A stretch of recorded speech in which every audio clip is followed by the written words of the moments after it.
talk to somebody, this is Community Action Month, and across America, community action agencies, and there's about 1,000 of us, are celebrating community action. And I've always found kind of a strange paradox in that, because there is a lot to celebrate. We've made significant advances in helping people and changing lives. We've moved people out of poverty. We've helped people achieve economic self-sufficiency, and that's a lot to celebrate.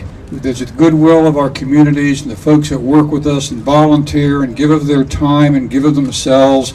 People like Stanley Hurdle over there, a lawyer who provides legal aid and legal support for low-income people. There's all kinds of things that we can celebrate. But you know, there's something that diminishes all of that.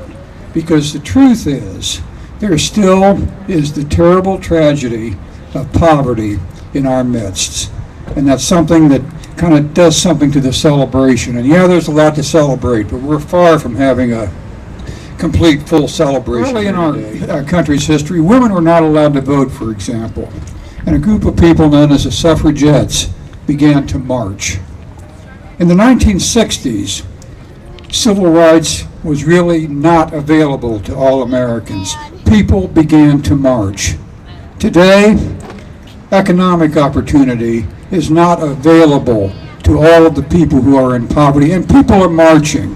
And to help us celebrate Community Action Month, we're very fortunate to have the folks for the people who are marching on behalf of economic opportunity message about poverty elimination and just really walking with it. That's really the courage of your convictions, creating this awareness, not letting people forget that there's poverty in our midst. Good afternoon, Dayton!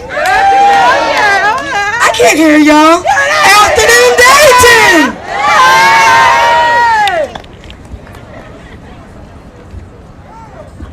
My name is Tara Colon, and I'm with the Poor People's Economic Human Rights Campaign. I'm one of the founders of the campaign. I am 34 years old, and I've been a part of this since I was 19. I was a formerly homeless youth, then have been in and out of homelessness as a mother, and know what it's like my entire adult life not to be guaranteed a job. Poor People's Economic Human Rights Campaign decided that we need to march onto that social forum. We need to go into our communities on the way and organize. We need to tell our stories over and over again. I am not going to die in silence.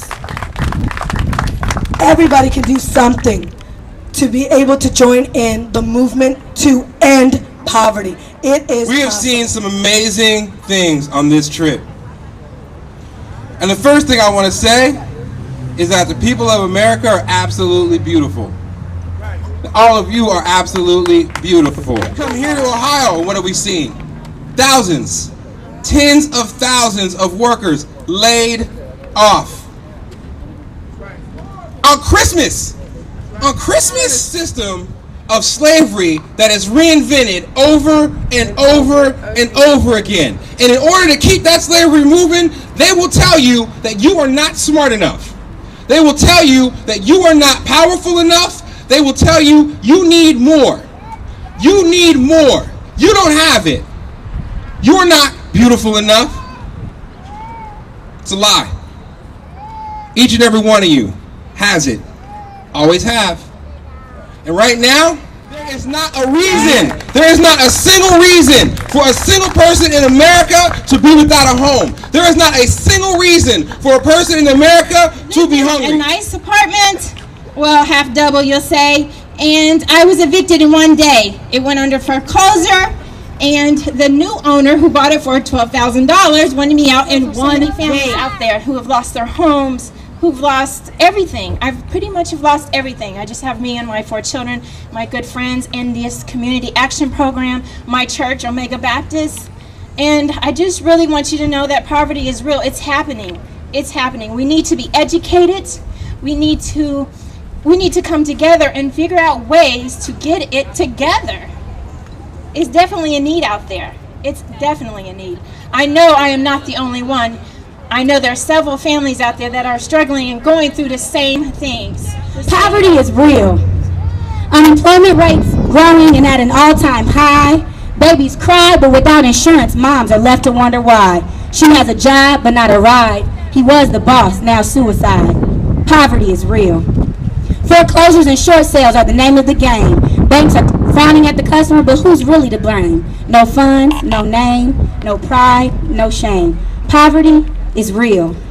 And it doesn't discriminate by county or neighborhood. I've watched it plague like a bad disease. From the suburbs to Gettysburg, from your hood to Trotwood, I watched it spill into Centerville and cause much pain throughout Moraine. Poverty is real.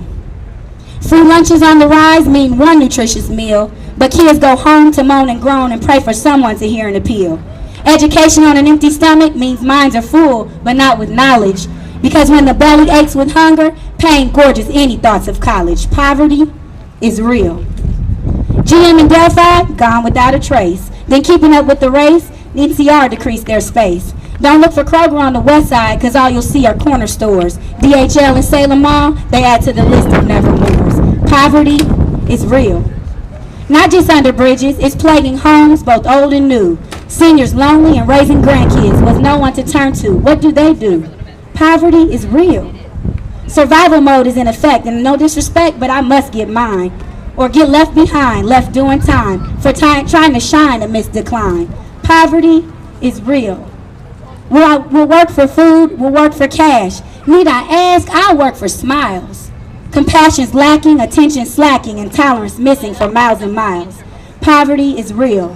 Has no rhyme or reason, no time or season. It's year-round and it's worldwide. It's in your face. It crowds your space. But when will the selfishness subside? So you can understand that poverty is real. Thank you. Earlier about strength in numbers cannot be emphasized enough. No matter whether you think you have any skills or anything material to offer or any philosophy or any thoughts to the process, if you don't think you do, then you're wrong. As long as you're alive, as long as you breathe, you all have something to contribute, and that's what's necessary to fight back, and we are fighting a war. We talked about Wall Street to Main Street. Well, I want them to get on Gettysburg and get on 3rd Street and get all over the rest of the communities until it impacts on us. And so that's what we need to think about. Those of you who have a balloon, I want you to release that balloon. I want you to release the balloon and think about all the poor people in our communities, all the people who've lost jobs, all the people standing in line at food banks, all the people who can't afford to pay their utility bills, all the people who've had their water cut off, all the people who've been foreclosed, all the people who have no place to live and are living in shelters. Release those balloons. Release those balloons for the people living in poverty. Thank you for coming.